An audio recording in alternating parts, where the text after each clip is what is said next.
Now, I love to challenge the status quo and I love to talk to people who are doing exactly the same, especially in businesses and business models that are truly outdated. And one of those business models and the approaches to it is definitely recruitment.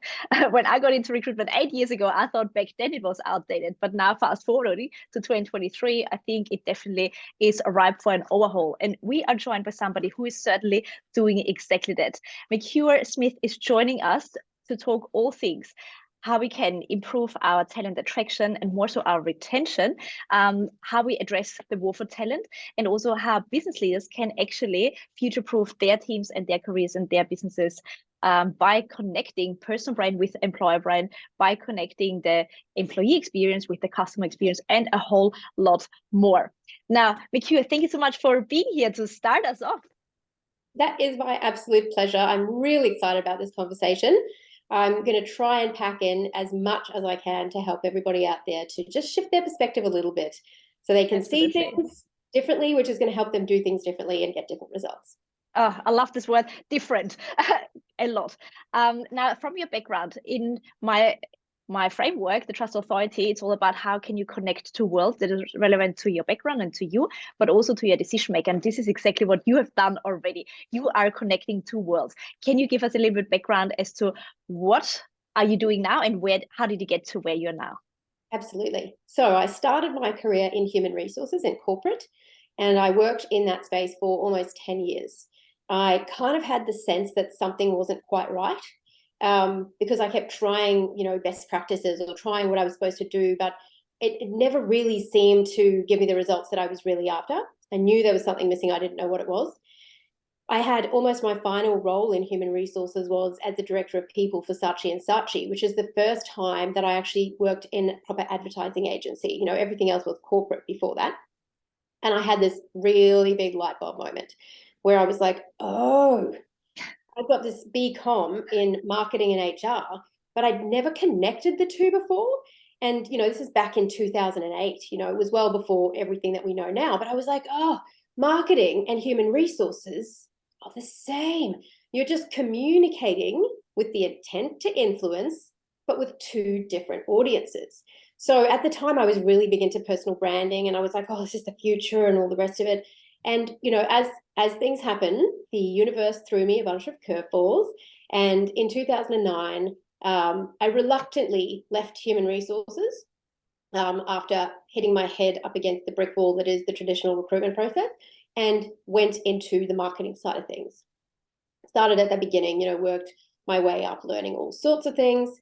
And then eventually, around 2017, in my marketing work with clients, which is very competitive strategy and customer experience focused, I ended up back helping them recruit. And that's where I developed my methodology for the first time. That is, in fact, an exact blend of marketing and recruitment pulled together through an experience lens. So, yeah, that's the background. And now I mostly work with businesses with under 100 people when it comes to actual done with you, done for you type services. And I do my absolute best to get out on as many podcasts and stages as I can to the recruitment and talent acquisition community as well. To talk to them about what I do and run workshops for them.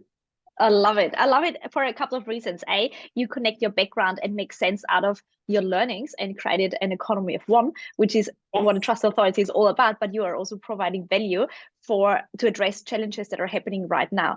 Now, most recent research from Gallup, actually, they surveyed 67,000 people.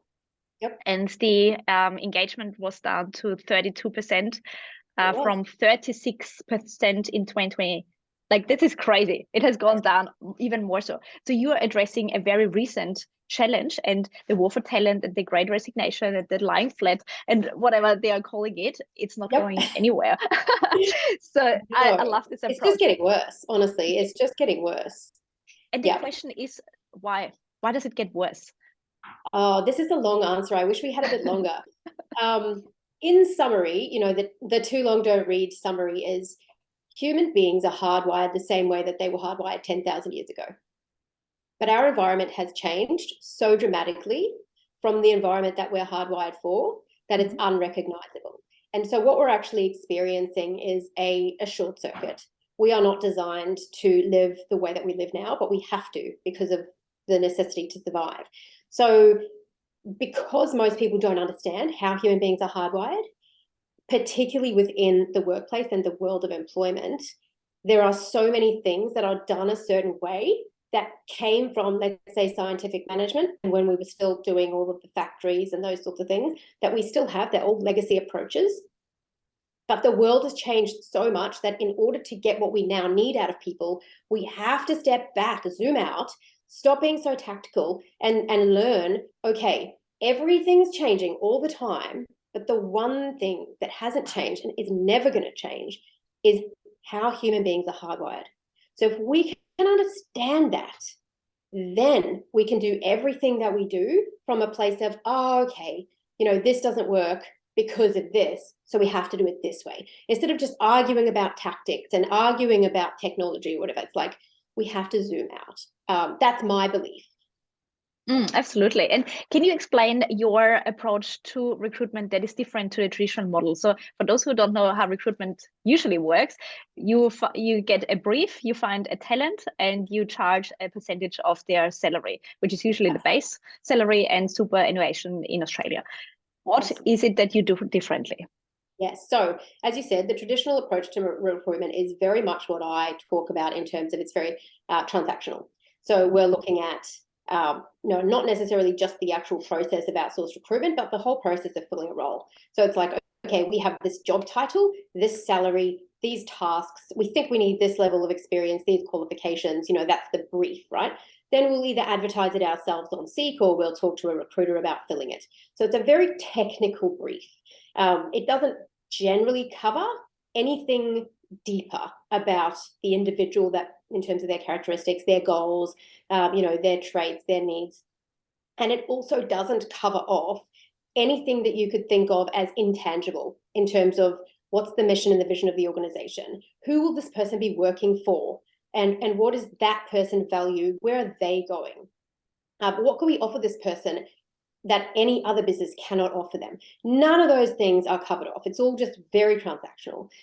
There's a belief in most organizations that recruitment is admin, that we need to do it as quickly as possible and as efficiently as possible. Like time to fill is a big thing, and we want to get people in and we want to spend as little as possible. So also leads to behavior like hiring contingent recruiters, which essentially then work for free unless they place somebody. So it promotes the total wrong behavior of recruiters trying to sell candidates on roles, candidates feeling pressure to take roles, but not really being engaged, which leads to turnover issues. It's just, there's so many problems with it because of that mindset and that approach. And the legacy mindset is still very much like, well, we have a job and we're giving you money, so we should be able to set all the rules and the expectations and put you through a million hoops, and you should be happy about that. And hey, you know what? If you're not happy about that, that just shows that you're not prepared to do whatever it takes. It's like, wait, what?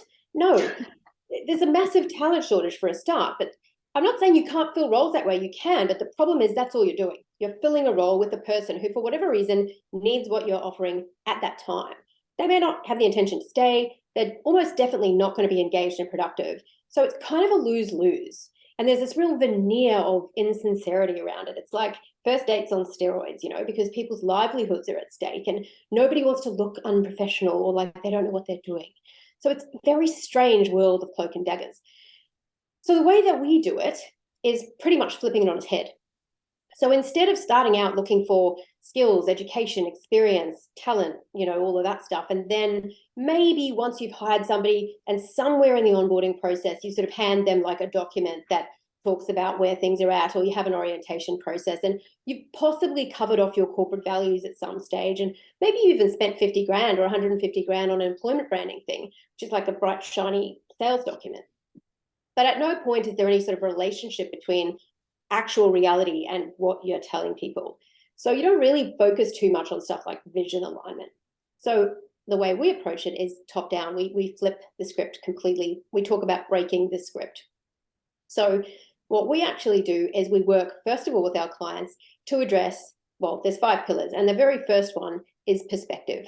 The second one is pitch, then it's packaging, then process, and then people. And the way that we do that is perspective informs everything, right? Our beliefs are going to determine our behavior, and our behavior is going to determine our results. So we help our clients to actually unpack what the world of work looks like now, what human beings really want from employment, which isn't, hint, hint, it's not a job. Nobody wants a job. People actually want an opportunity to become more. They want an opportunity to work somewhere where they feel like there's a purpose behind what they're doing. And it doesn't have to be saving the world. It just has to be clear that there's a relationship between the effort that they're expending and the impact that they're making. So we really unpack all of these assumptions and beliefs, and we help our clients to see. We talk about it being a little bit like going to the optometrist, when you're like, let's do all of these things until you can see clearly. And it just makes all the difference. The second one is pitch, because what we have to understand is these days, the way the world is jobs are products, right? Candidates are customers. And that means that recruitment is sales and marketing packaged together. And it's not a con job. It's not about like bright, shiny jazz hands. It's really about that authentic expectation setting and saying, this is what we're doing. This is why you might want to be involved in it. This is the kind of person that you would need to be. And this is, this is how to engage with us on it. So it's really the pitch to potential people that you're thinking about wanting to join your organization. And most businesses don't have that. They do talk about things like EVP or employment brand, but it's quite disembodied. And, the beliefs sitting behind it lead it to be a little bit disingenuous and a little bit tokenistic. Then we've got packaging. So because, as we just said, the recruitment process is now sales and marketing, the packaging of the collateral that you use within that process is extremely important. It's not to say it has to look 100% bright and shiny, but needs to be well thought through in terms of when are you giving people and what are you giving them? What are the different medias that you're using? How are you leveraging technology? And what are you communicating with them as well? Is it stuff that they want to know? And what tools are you using to do that? People will judge you on your actions, not on your words. So if you're saying we are dynamic, innovative, and then you're using like a process and technology from like 5, 10, 15 years ago, it's kind of revealing that you're not. So people will take a lot from the way that you present information to them, the style and tone of your communication. What are you actually doing to stand out, to differentiate yourself? It's got to be in the doing, not in the saying. And then we link into process. So once we've got all of those things, we actually have like a one-page model methodology that we help our clients work through. You've got to approach it just like a marketing campaign. Every recruitment process is a campaign. And it doesn't mean that every time you have to start from scratch. You'll have some things that you'll have built that you can always plug and play, but you have to think about all the component parts with the lens of, we say, 3 key values of value. So there has to be a value exchange. That makes sense. That makes it a win-win. Connection. You are trying to make an emotional connection with another human being, to find alignment, not to sell them something. You want them to want to work for you, and you want them to know what you expect of them so they can self-select into that process. And then experience. It's like, what is this process showing them about how it is to work for you, what you value, how you operate, what it's likely to be like to work for you? Because it's such a competitive market out there, you first and foremost have to, within that process, focus on attraction, but then your secondary objective has to be alignment. And then finally, it has to be activation. We need to activate the potential in people within the recruitment process. If you fail at the attraction stage and you do it for the right reasons, and we talk about polarizing a lot, then that's great because you want less people further down the funnel for the right reasons. But if you fail at the attraction stage because you're just not doing things in a way that actually resonates with people and makes people excited, then you're never going to be able to hire the right kind of people. So, at stage, we look at all of those things. And finally, people. Who are all the people that are involved in the recruitment process within your organization?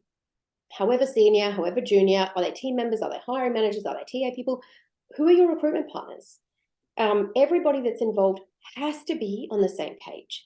So they all have to understand this whole methodology, and they have to be on board with it. Because if they're not, let's say you're doing a great job on the TA side, but your CEO isn't aligned with this. So what you're presenting is not reality, or your hiring managers don't get it. So when the candidate gets to them, they completely let you down. It's got to be a team sport, bringing people into the organization. And it really has to also leverage your existing people. Who are they? What do they love about working for you? If you don't already know that, and people don't already love working for you, that's where you start, because you need advocacy before you can actually go and look at attraction. And I think a lot of times that's the biggest problem. So with our engagements, without going into the details of how we work, we actually start backwards, and we actually survey our clients' team first in a completely anonymous survey, and we ask them a whole bunch of questions, because we are not taking someone's word for how things are, because it's someone's livelihood on the line that we're going to bring into this organization. They deserve to know the truth. And more so, if you've got issues in your organization you don't know about and you're not addressing, that is going to be so bad for you. It's going to be bad for all those people. It's going to be bad for your business. And you need to fix that first, then we can build on it. So yeah, without banging on, that's the key difference. And so we believe that you hire for vision fit first. So you don't look at skill, talent, experience, all of those sorts of things. You focus your entire attraction piece and your alignment piece very much around vision fit. Of course, there's all sorts of other things that come into it, but if you don't have the vision fit, it doesn't matter how skilled and qualified and educated somebody is. And I guess that's really where the whole branding thing comes into it, because if your leaders have strong personal brands, and if somebody was to click on their LinkedIn profile when they were looking at a job with you and find out that that was their hiring manager or that's the CEO, they need to be able to understand a little bit about this person.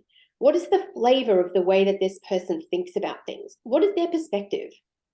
What are their values? What kind of articles do they write, or what kind of things do they repost? And does that person feel like somebody that I can be aligned with? Because, you know, the world has changed so much that people are not looking for jobs, as we talked about. They are looking for that inspiration. They're looking for that opportunity to become more. They're looking for the opportunity to contribute, and they want money plus meaning.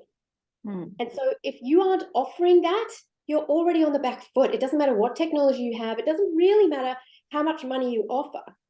You're not going to attract the right people, and they're not going to want to be a part of your organization. They're not going to be intrinsically motivated. They're not going to give you discretionary effort. You're going to spend your life throwing sticks and carrots at people, and recruitment is going to be really, really hard.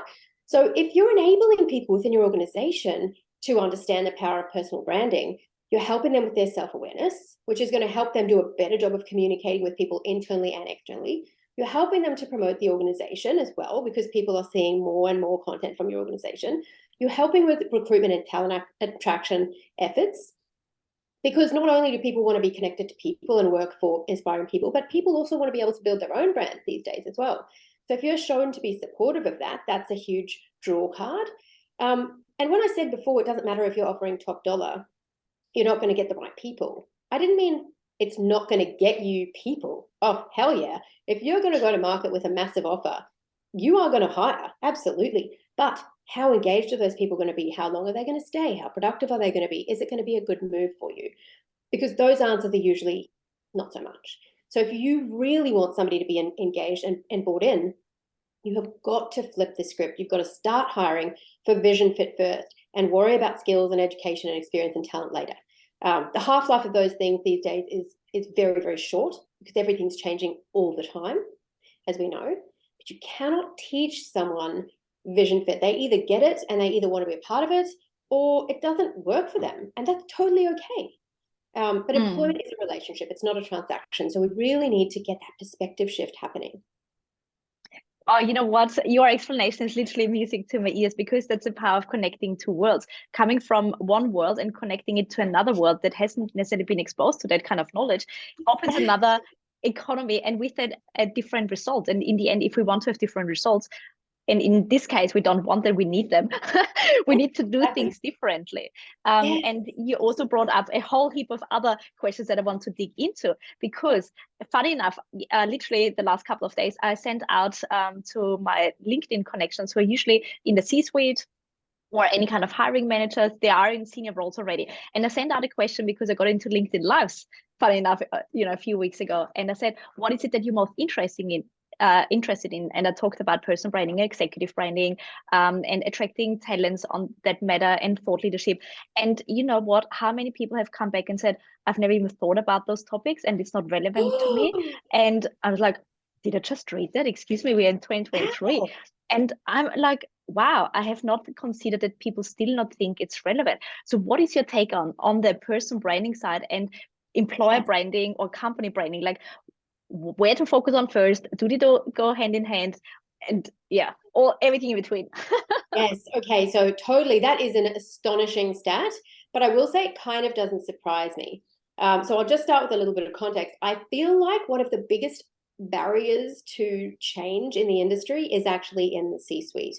And years ago, I dated a guy who was on a lot of boards. He was a very well-known CEO of an organization that people would all know. I'm not going to mention what it was, but he saw things very much through the lens of somebody who has had every privilege, who has had a great career, who has had high-profile roles and a lot of independence and control over their own space and time for many, many years.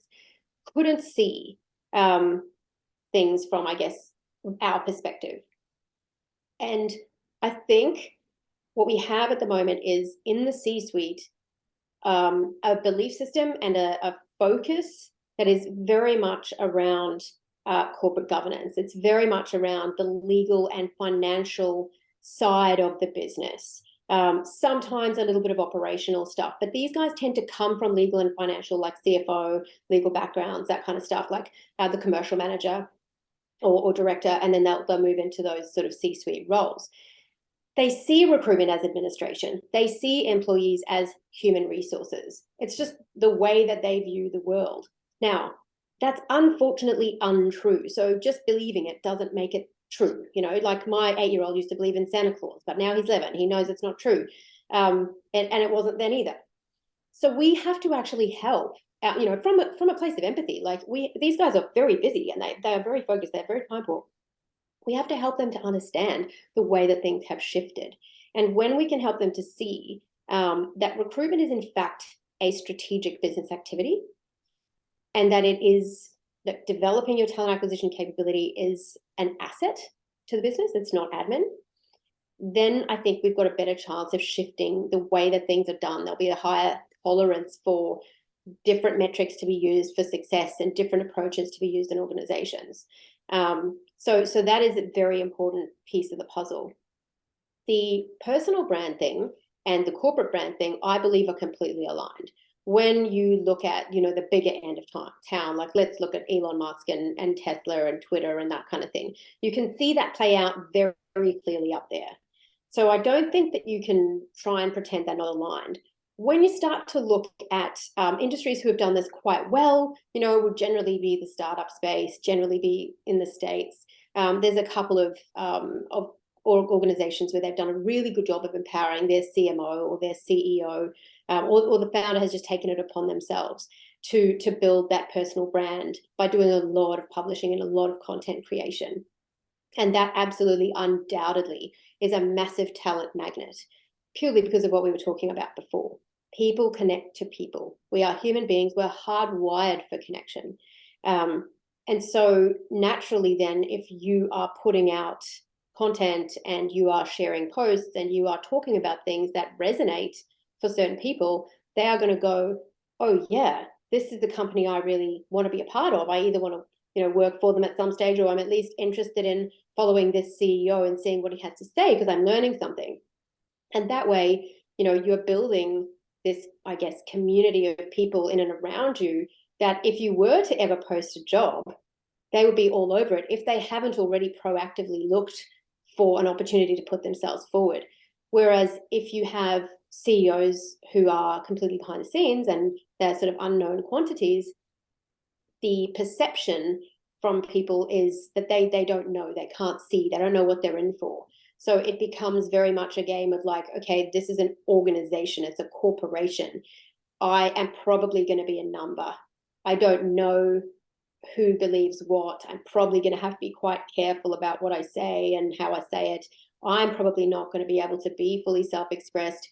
And that's cool. That's two different value propositions, right? And even though there is some awesome research that came out last year from McKinsey to show, oh no, sorry, Edelman, last year from Edelman, that was showing that institutional investors now, 74% of institutional investors, shall I say, now value the business's ability to attract talent more highly than the business's ability to attract customers or even achieve an earnings multiple. And that is because of the knock-on effect of not being able to attract top talent on the organization, because you can't do anything else. As we've talked about, customer experience is linked to employee experience. If you can't get people, very hard to deliver customer experience. If you can't get people who are aligned and bought in, very hard to deliver a good customer experience. So, these things absolutely intrinsically linked. But there was also, what was the other research I was going to say? Yeah, I think it was Edelman as well, in 2021, where they talked about the rise of the belief-driven employee. People are now looking for jobs the same way that they make other decisions. They're very much looking for that alignment in terms of, what do you believe in? How do you behave? Is that aligned with who I want to be? And there's like a whole workshop that I do around all this stuff about the human operating system and how we're hardwired, because it's simple, but it's complicated. And when you see it, you're like, oh, that makes sense. So yeah, in short, that's how I see it. And people, when they see that you are being self-expressed and you are being like just a really normal human and talking about certain things in a very real way, they're drawn to that because they want that for themselves. So you're going to have that much deeper level of resonance with people, and you're going to start much more likely with that vision fit rather than skills and experience and whatever, which really doesn't tell you anything about whether or not someone's going to be aligned with where you want to go. Hope that makes Absolutely. Sense. And you hit the nail on its head when you said about how the C-suite gets measured on and what kind of words they're using. Because in a second I say human resources, I talk about a resource and not a personality. And also when I recruit for skill sets, I don't recruit for potential and personality. And nowadays with ChatGPT being introduced and OpenAI and so forth, we can't necessarily recruit based on proficiency, but based on potential. How eager are they? How much effort do they bring? And this is where personal branding comes in. And I love that you connect the customer experience with the employee experience, because perception is reality. When I've never seen the leader, I'm assuming this person doesn't have anything to hide, or they're not confident, or I'm being a number. Like, we are making up our own reality. Whether it's true or not, it does not matter. It's our own reality. And this is what we are then saying to another person: don't apply there, or don't do this. And all of a sudden the company loses traction. Exactly. And the funny thing is too, I think people get a little bit confused because they're like, yeah, well, I mean, we don't do any of those things, but we have no problem hiring or whatever. So there are some different dynamics going on in the market. So let's say you're a very well-known brand, and there is a belief system that working for you and having that brand on your resume is a good thing. Then people will still come and work there. They'll sweat it out. They'll be like, oh, okay, if I can get in there, that'll be great. If I can just survive 2 or 3 years or whatever, I can get it on my resume and then I could go somewhere else. So don't be fooled by thinking that just because you can hire, that you're actually recruiting people that are engaged and that are actually helping you contribute value and helping you move forward. I say you've got to think about, employment is a relationship just like any other relationship. And there are plenty of sugar daddies out there with beautiful young women on their arms, but that is not because of their personality. And as soon as their money goes, that girl is gone. But that's a transaction that works for both of them. They're both getting what they want out of it. So there's plenty of situations within the employment world where you can get what you want from someone as long as you are upfront about what you're offering. Don't pretend to be something that you're not. And, people are looking for different things at different stages of their life. So if someone's like, I just want to make them money for 2 years, I just want to go there to that place and do that, great. Be open and honest about what you are so that you can attract people who are aligned with what you're offering. But equally so, don't think that just because you can't pay top dollar, you're not going to be able to attract great people. Double down on all the things that you do offer that are intangible. Double down on the things that are perfect for the right person. And just remember that there are, for different people, different things are perfect. Like, I mean, you're married, I'm married. Like, I'm pretty sure you wouldn't love my husband. I'm pretty sure I wouldn't love your husband. But that's the beauty of it, isn't it? Absolutely. That's how it is in the world of work as well. So it's just about what are you looking for, and then showing up to get that. Like, if you were looking for a one-night stand on Tinder, you'd show up very differently than if you were looking for a husband, right? Mm. And so it's the same in the employment world. It's like, don't think that everybody has to try and show up the same way and do the same things and offer the same stuff. You know, employees is not like a homogenous group of people somewhere sitting over there. It's all the people around you. It's your customers, it's your suppliers, it's your friends, it's human beings. There's no one universal right thing. But you just have to be open and honest about what it is, and start with that, you know, do your best to qualify people on a vision fit. And there's a process that we use to do that. Oh, so good. And, you know, spot on, you can still throw money at people. Like, you will always attract a certain type of person and candidate. But in the second somebody else offers them another $1,000 more, guess what? They're gone. And also, when we talk about discretionary effort and making actually an effort beyond their role, and, you know, coming in with different ideas and help the organization to stay relevant, you can't expect that from that type of person, because it's not the but often leaders expect it from a person, say, I pay you well. Well, that doesn't solve all the problems. It doesn't make you the, you know, sugar daddy who's got all the control. In fact, in a lot of ways, it can double down on the transactional nature of the relationship, because it's like, okay, you're asking me to do these things for this amount of money, and you haven't given me anything else to care about or want to be a part of. So I will do that. That's my agreement with you. I will do these things and you will pay me this money. So then when there's that, you know, as you said, that unexpressed expectation that you'll also do these other things, it's like, well, why? Like, you can't make me do it. And that's where we get to sticks and carrots, because it's like, okay, so next week or the next month, if you do X, I'll give you Y. It's like, okay, cool. But then when Y goes away, it's like, X goes away as well. Whereas when you're actually hiring people who get what you're trying to do, who want to be a part of that vision, who get all the intangible value, like working with someone that inspires them or motivates them or can teach them something, the opportunity to be self-expressed, the opportunity to experiment, like those sorts of things are invaluable to people. And there's the reciprocity starts to be induced, right? But also intrinsic motivation and discretionary effort comes out of that, because there's gray lines, like they're getting more that's not in their contract, and so they're potentially prepared to give more as well, you know, in exchange. Absolutely. Honestly, this has been fascinating. I could talk to you for another 5 days. I know, we need to do a part 2. I honestly think this topic hasn't been discussed enough, and the correlation between the different departments and skill sets and brands and propositions, it's all the same, but everyone gets it wrong. Well, absolutely. And it's funny too, because I mean, I spent nearly 10 years in corporate HR, and I progressed up the ranks pretty fast. And I thought of myself as someone who, you know, I read a lot and I went to conferences and everything.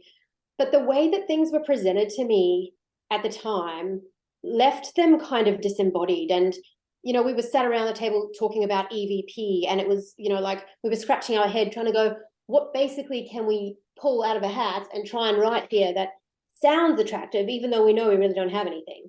And we didn't know any of the stuff that I then learned in the subsequent 10 years, where I did tons of personal development, tons of marketing courses, you know, read about consumer behavior, biopsychology, behavioral economics, neuroscience. Like, so all of that then has just helped me to see, oh, yeah, we kind of didn't know.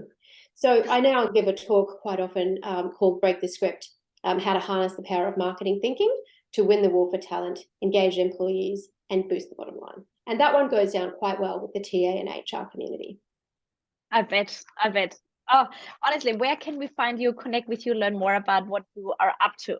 Well, I'm actually the world's worst self-promoter ever. So find me on LinkedIn. That's usually where I am. And I'm working on a couple of other things at the moment, updating my website and things to put a bit more info on there. And also I'm working on a couple of scorecards that people can go on and take that will tell them, you know, maybe where they need to focus in their organizations, depending on where they're at. Absolutely. We'll put all the links obviously in the show notes, and I couldn't recommend higher to connect with you and follow also your content journey. Like, it's been very insightful, and I love your approaches, and I love connecting those two worlds, putting a different lens to it, because if we want to have different results, we need to take different actions. 100%. It's been fantastic chatting with you, and I can't wait for part 2. Thank you so much.